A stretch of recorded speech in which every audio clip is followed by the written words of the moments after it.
Buenos días, Noelia. Hola Lola, buenos días. Hoy con muchas ganas de empezar el videoblog porque hoy sí que es completamente práctico. Exacto, si decimos vaya. Siempre, este es tu espacio para que también nos preguntes, esta vez te haremos preguntas directamente de lo que es la comunidad y las tengo aquí todas apuntadas. No sabemos si nos va a dar tiempo de verlas todas hasta donde lleguemos, Vale. pero hoy va de biodescodificación. Sí. Recordamos que Noevo tiene un máster en biodescodificación y clínica y psicosomática. Sí. Y de eso van las preguntas de hoy. Así que, directamente de las personas que quieren saber tu respuesta, yo te la voy a leer tal cual y ya nos respondes a ellas y lo que nos dé tiempo. Muy bien. A ver, Elizabeth nos pregunta, Elizabeth es médico, no me queda claro por qué deben existir factores o causas psicosomáticas en todas las patologías. Nos dice Elizabeth que cree que hay muchas enfermedades de origen o empeoramiento psicosomático, pero por ejemplo una enfermedad como el COVID o una diarrea por cólera, el microorganismo infeccioso por sí causa la enfermedad según la cantidad de microorganismo que se encuentre con el huésped, aunque este huésped no sea especialmente susceptible. ¿Qué respuesta le damos a Elizabeth? O sea, en estas cosas que dices, bueno, a ver, es que me han contagiado un virus, ¿aquí qué tiene que ver la psicosomática o la biodescodificación? Habla del cólera y el virus. Bien. Mira, en la cuarta ley biológica de las 5 leyes de Hammer, la cuarta ley biológica nos habla del rol beneficioso de los microorganismos. Es decir, que los microorganismos van a estar activos en el cuerpo en una fase de reparación previa a una fase activa de cualquier tipo de conflicto que haya podido tener la persona. Es decir, que tenemos la presencia, la ayuda del cuerpo a través de los microorganismos para fagocitar o para reparar los tejidos. Es decir, que tenemos lo que es la parte del paleoncéfalo con presencia de micobacterias y hongos, y luego en el neoencéfalo, como por ejemplo las bacterias estafilococas o el streptocócicas, que serían ya lo que son las bacterias y los virus. En el paleoncéfalo vienen a descomponer tejido que se ha creado en fase activa, y en el neoencéfalo vendrían a reconstruir, por ejemplo, el streptocócicas vendría a reconstruir el tejido óseo o a reparar también lo que son tejido de ovario y testículos. Entonces, claro, yo entiendo la pregunta de Elizabeth que me dice, Noelia, siempre vienen, porque Elizabeth, la recuerdo, ha hecho la formación con nosotros, dice, siempre están presentes, o sea, los microorganismos han venido siempre en una fase de reparación previamente a un conflicto, es decir, no hay presencia por proliferación. ¿Cuándo están activos? Bueno, su pregunta es muy buena porque sí que es verdad que suscita un poco de curiosidad, y yo voy a empezar porque nos pregunta por el cólera y luego el virus. Vale, voy a empezar por el cólera, y hay un hecho histórico que es muy interesante, donde el profesor Klaus Bernhard, biólogo y médico, en una clase con sus alumnos, lo que hizo fue mostró con un microscopio el bacilo vivo del cólera. Estaba en un tubo de ensayo y ahí estaban todos los alumnos que pasaban viendo el bacilo activo del cólera. Dice a sus alumnos, el bacilo del cólera se dice provoca cólera. Y ahí estaban todos los alumnos mirando por el microscopio. Ah, mira, sí, un bacilo de cólera, anda, ostras, que produce cólera, por lo que nos dicen. Cuando terminó y todos los alumnos miraron por el microscopio, él cogió el tubo de ensayo y lo ingirió. Y fue la frase más célebre de Klaus Bernhard, que dice, el microbio no es nada, el terreno lo es todo. Y nunca enfermó de cólera. También es famosa el hecho de que Pasteur, el padre de la infección de microorganismos, Pasteur, cuando murió en el lecho de muerte, dijo, Bernhard tenía razón, la semilla no es nada, el terreno lo es todo. Entonces, claro, aquí la cuestión es que si yo toco esta superficie, en esta superficie ya hay microorganismos, microbios. Mi cuerpo puede estar perfectamente, puedo tener hongos en las piernas sin que estén activos ni haya presencia. Es decir, que se encuentran en cualquier superficie, en cualquier terreno. La cuestión aquí es cuando se multiplican y cuando se convierten en activos con esa multiplicación y empiezan a fagocitar, a crecer, a desarrollarse. Yo invitaría a la gente a que, bueno, eso yo creo que todos lo sabemos, si alguna vez hemos hecho yogur en casa, necesitamos de dos bacterias, es el Staphylococcus thermophilus y el Lactobacillus bulgaricus. Y nada, nos hacemos el yogur, el queso, ingerimos y no pasa absolutamente nada. Es decir, ¿qué pasa? ¿Que hay veces que conviven bien con nosotros y hay veces que se enfadan y conviven mal? Es decir, hay bacterias que son buenas, hay bacterias que son malas. ¿Qué está pasando aquí en realidad, ¿no? Nos quedamos con esa pregunta y también cabe nombrar lo que es la microbiota. La microbiota es 1 kilo de nuestro cuerpo, es microbiota, que se aloja en nuestros intestinos y nos ayuda a fagocitar la comida, nutrientes. Y hoy en día se sabe que son muy importantes también para el estado de la persona, para la depresión, de la ansiedad, porque parte de la serotonina y la oxitocina de nuestro cuerpo, un porcentaje muy grande, viene gracias a ellos. Entonces, por eso nos dicen, toma esto para reforzar la microbiota intestinal, esto es muy bueno, y estamos todos tan preocupados para que todo vaya bien. Entonces, claro, es muy chocante, dices, vale, mis bacterias aquí tienen que estar bien, las de fuera tienen que estar mal, entonces, ¿cómo vamos? O sea, vivimos en un mundo tan dual de o es bueno o es malo. Partimos de la base, Lola, de que desde hace 4.500 millones de años en que se creó este planeta, estos seres vivos viven desde mucho antes que el ser humano. Es decir, tienen un proceso de adaptación 1000 veces mejor que el ser humano.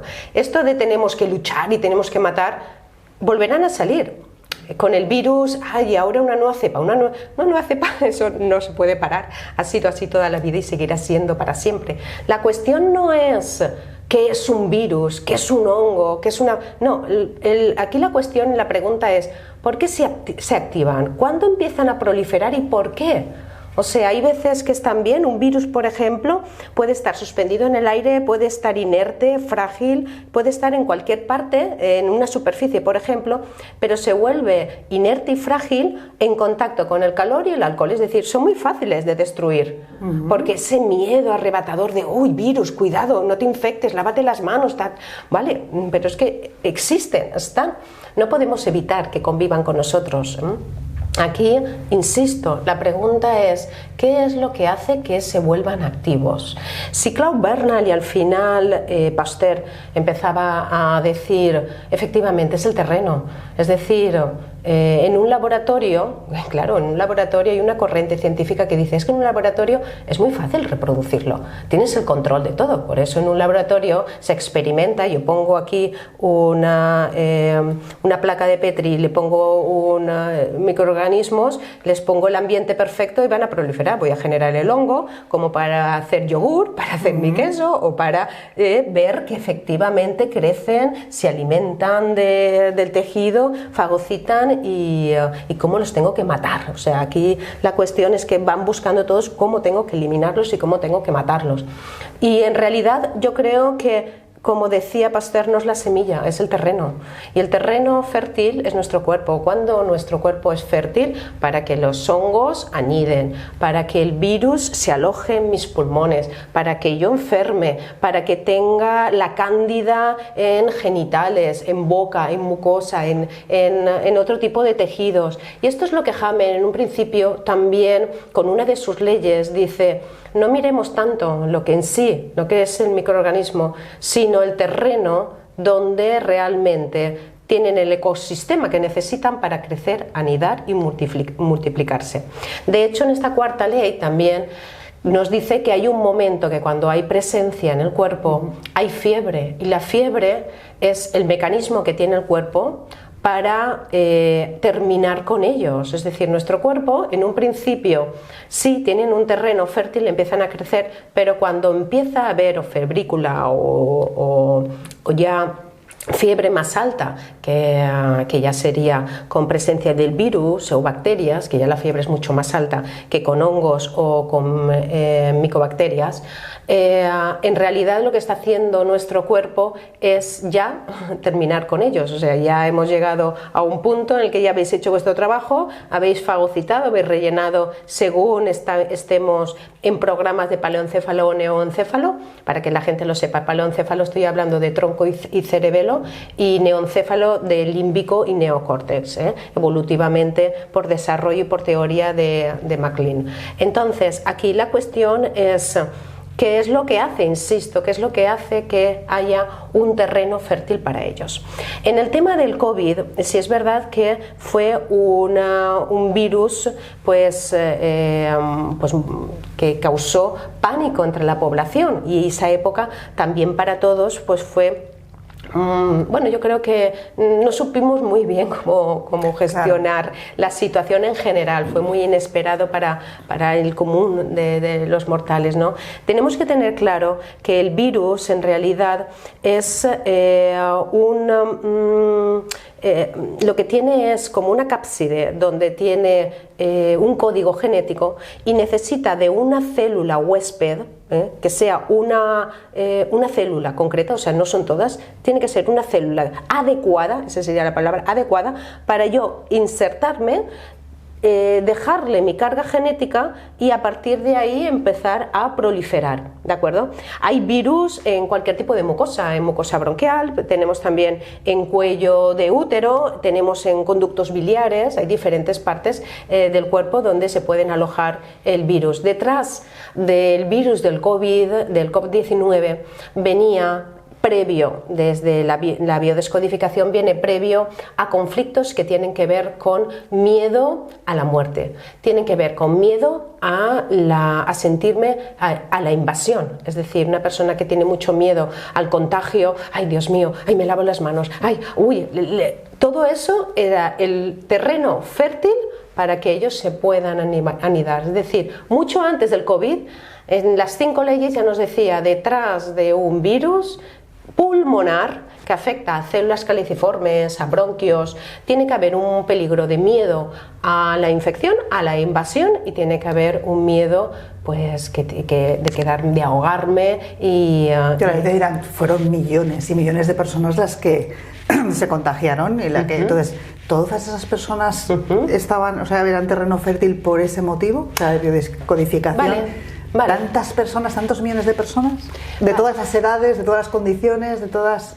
De todas las edades no. Había un campo que era mucho más fértil, que era la gente mayor que ya llevaba una enfermedad previa. Es decir, los que tenían diabetes, sobrepeso, eran personas que eran más dadas a la infección, ya no poder, porque claro, ya llevan un cuadro que es una enfermedad previa, o sea, una persona saludable, una persona joven, podía infectarse y podía pasar el proceso de la enfermedad, más o menos, pero lo pasaba. Las personas que realmente se agravaba el cuadro, esas personas tenían ya antecedentes, ¿de acuerdo? Y aparte de eso, claro, tú piensas que eso también se comentó mucho. Hoy en día nos están diciendo a la gente que muere por virus de gripe.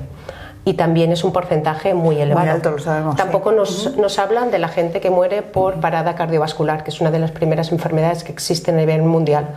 Tampoco nos hablan del sobrepeso, que es una pandemia también. Entonces, claro, fue una época en la que se centraron todos los medios de comunicación a darnos porcentajes de defunciones. Si hoy en día nos dieran porcentajes de defunciones, nos alarmaríamos, moriríamos solamente de miedo, sería algo que no podríamos gestionar. Entonces, claro, una sociedad basada en el miedo, en la preocupación, no salgáis de casa, todos en casa. Esto es un estado de sitio, ¿no? Es como si nos estuvieran invadiendo, solo que el invasor no lo puedo ver, no son tanques, no son aviones, es algo que no veo, ¿qué hago? O sea, se generó una situación de miedo y preocupación que fue genérica. A eso le juntas que cuando una persona tenía síntomas, O sea, ya te entraba por la puerta una persona que parece que venía de astronauta de otro planeta, que no le podías ni mirar la cara para hacerte la prueba, con un pánico. O sea, ibas a la farmacia y un miedo. La gente que estaba infectada las tenían en habitaciones apartadas. Yo recuerdo gente del hospital sanitario, las propias auxiliares de enfermería, que dicen, es que no quieren entrar ni los médicos, es que nos dejan entrar nosotros. Se ponían el traje, lo tiraban, o sea, los sanitarios no dormían. Fue una época que yo creo que nos queda ahora sí lo general, la visión ahí magnificada, pero el intríngulis y la situación profunda que hay detrás habría que estudiarla. Pero claro, aquí ¿cómo vamos a buscar si realmente la persona ha vivido, todo el mundo ha vivido ese tipo de conflicto? Si realmente afecta a pulmones, no me cabe duda, pero hay una aclaración, y la aclaración es que detrás de un cuadro que se agudiza o se cronifica hay un conflicto que se le añade. Ajá. Y es el de soledad y abandono, que es cuando realmente se edematizan los alvéolos, provoca una neumonía, una asfixia, una intubación, es todo pulmonar. Cuando ya realmente se agrava. Cuando una persona muere. Y no cuando a lo mejor lo han contagiado. Claro. Y sabemos que hay mucha gente que ni se había enterado de que lo había pasado. Claro. Incluso gente que no lo ha pasado, incluso conviviendo con personas que lo tenían. Sí. Entonces ahí hablamos del terreno. Y ahí hay gente que sí, hay gente que no, hay gente que lo padece, hay gente que no lo padecía tan grave. Yo te digo que para que una persona pueda morir tiene un desencadenante de conflictos, y uno de ellos es la edematización a nivel pulmonar, que eso ya acaba con la asfixia y puede acabar perfectamente con una muerte. ¿De acuerdo? Ahí ya hay un conflicto que se le añade, porque fíjate que a estas personas se les dejaba aparte, no se les dejaba que los familiares entraban a verlos, y si morían hasta se les llevaba, se les enterraba, y la familia no podía hacer ni un proceso natural de despedida fúnebre. Yo creo que ahí se nos fue bastante de la mano, y sí, considero personalmente que habría que entrar un poquito más profundo, no tanto en la semilla, sino más donde se aloja y qué es lo que hace para que en el cuerpo hayan partes donde se puedan anidar mucho mejor que en otras partes, que es lo que está viviendo la persona en su cuerpo, y cuál es ese terreno donde ellos tienen pues todo lo necesario para montar su ciudad y su convite y proliferar. Ahí es donde tendremos. Pues Noelia, creo que no nos va a dar tiempo de ver más preguntas, y tenemos un montón. Ya. Así que queremos decir que las vamos a ir viendo. O sea, vamos a hacer otros videoblogs para contestar. Quizá nos dé tiempo de ver, porque esta es que daba mucho de sí. La de Loila, la verdad es que daba mucho de sí. Pero recordamos también a ti que nos estás viendo que en lo que es el máster de biodescodificación se trata muy profundamente todo, aparte de las leyes de Hammer, se trata de psicosomática también, se trata de profundizar ya no solo en el tema de virus, sino en muchísimas otras cosas, porque aquí tenemos preguntas incluso pues bueno de otra serie de conflictos emocionales, otra cosa de trastornos alimenticios, de bueno, muchas cosas. La verdad es que nos han preguntado un montón. Entonces lo iremos viendo y hablaremos mucho más de biodescodificación en las siguientes. Si nos estás viendo y te gusta el contenido, danos un like en nuestro canal de YouTube, suscríbete, y en nuestro videoblog que también nos pueden ver en noevo.org. Fenomenal, muchas gracias. Noelia. Hasta luego, Lola.